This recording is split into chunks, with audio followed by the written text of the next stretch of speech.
Hello. Do I deserve more or less? Are you a man or a woman? I'm asking you. Do I deserve more or less? Well, probably less. Even now, when my voice is lower than yours? Even less now, because...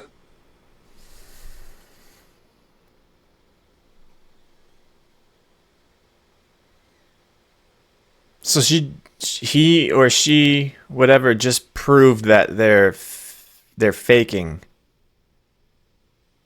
Like, if you're purposely changing your voice in order to act like something else, you're not that something. This is my voice. As much as I don't like it, I wish it was down here a little bit more. Wish it was like this kind of more. Sometimes when I'm tired, it is like this. But I'm not... You know what I mean? Like, that's just my voice. They're faking their own voice in order to fit this image they created for themselves. And you don't deserve shit. You deserve whatever you make of yourself. You deserve what you put out into the world. Women only get in line when you have other women in line. Now, I know that... What was that? He said you're not welcome on campus, prick. Oh, look at this guy. Nice jorts. Nice jorts. Hey, I have another question. Do you know who invented Wi-Fi? Like the technology for Wi-Fi? Let me guess, a woman? Well, yeah. So if it wasn't for a woman, your podcast, you wouldn't have one, and it would... What? Hold on. Oh. We're checking that. I'm not just going to blindly believe that person.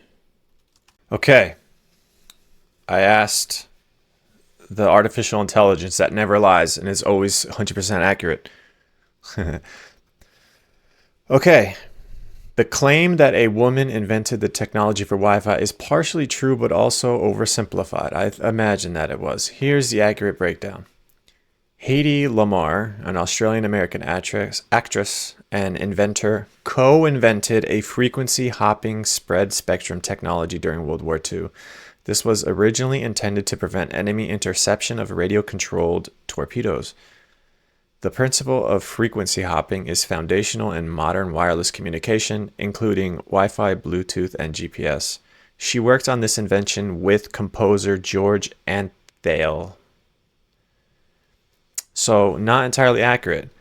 Wi-Fi as we know it today was developed decades later in the 1990s based on IEEE 802.11 protocols by multiple engineers and companies, primarily in Australia, Cicero, and the United States. The key technologies in modern Wi-Fi like OFDM, MAC protocols, MIMO, antennas, etc. were not part of Lamarr's invention. Hedy Lamarr did not invent Wi-Fi, but her contributions were an important conceptual precursor to the kind of wireless data transmission that makes Wi-Fi possible. So this woman just made this crazy claim, and it's not even fucking true.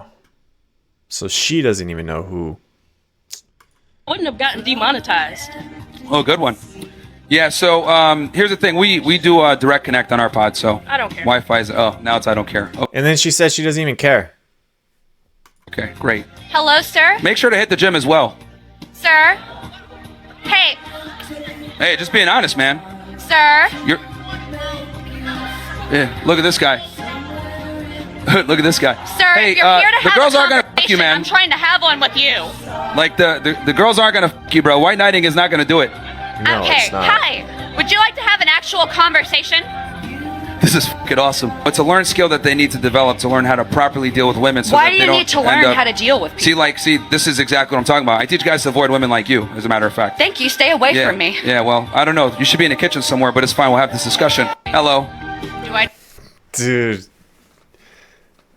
They say smart people learn from other people's mistakes. Fools learn from their own. I was very much a fool in most of my decisions. Even with all the success that you've had, you're an incredible mother now, businesswoman, you're working with Playboy, you still look back on that and you still feel ashamed? Yeah, I don't like the fact that people can see me naked on the internet or can see those things happening to me. I think that it's gross. That is crazy that you can build this whole life and you still feel ashamed.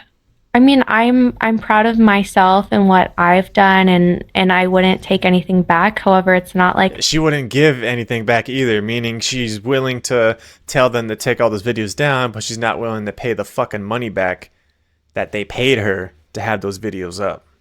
Let's say I'm in the industry and I'm own one of these businesses.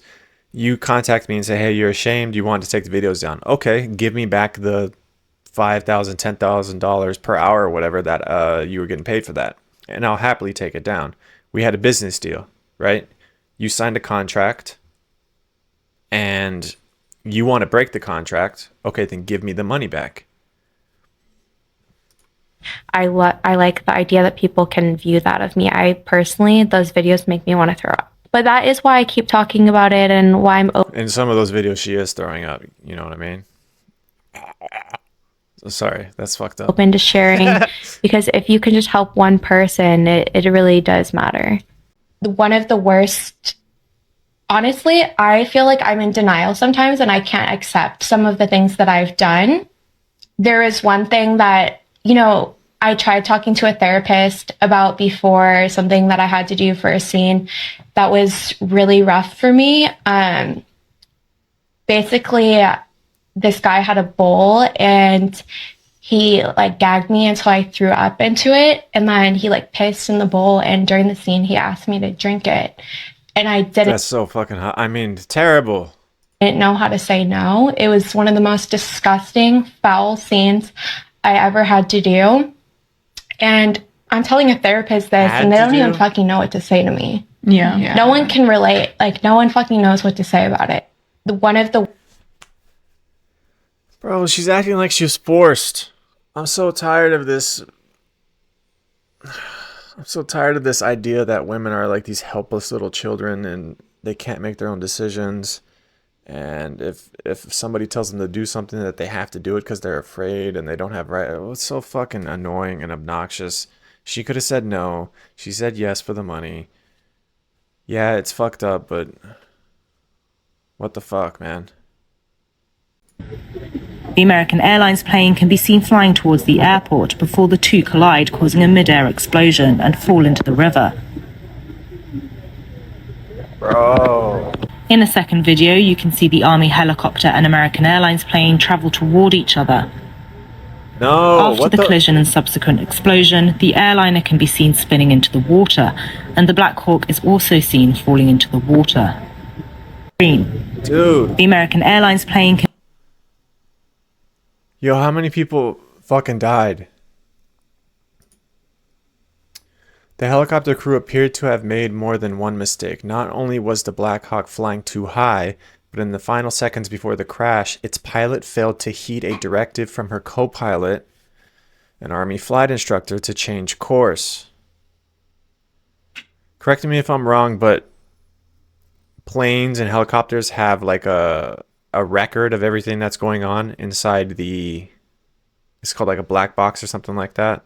It records everything that was done so that whenever a plane crash happens, they can collect it and figure out what happened.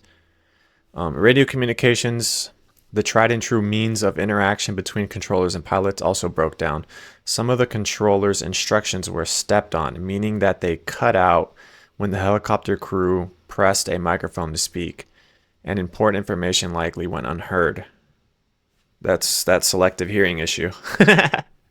Technology on the Black Hawk that would have allowed whatever. That's who was the female? The American Airlines plane can be seen flying towards the airport. Female pilot of Black Hawk helicopter that hit a commercial plane ignored her co-pilot's warnings. Dude.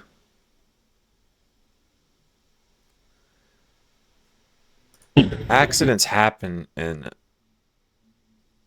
crashes happen and male pilots crash and stuff like that too, but she ignored directions.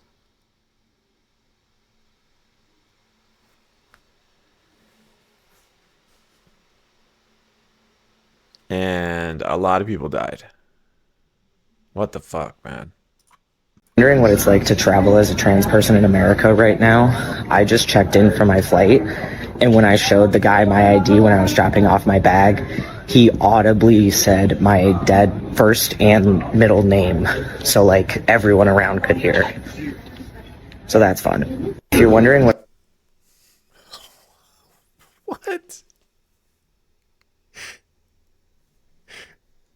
What?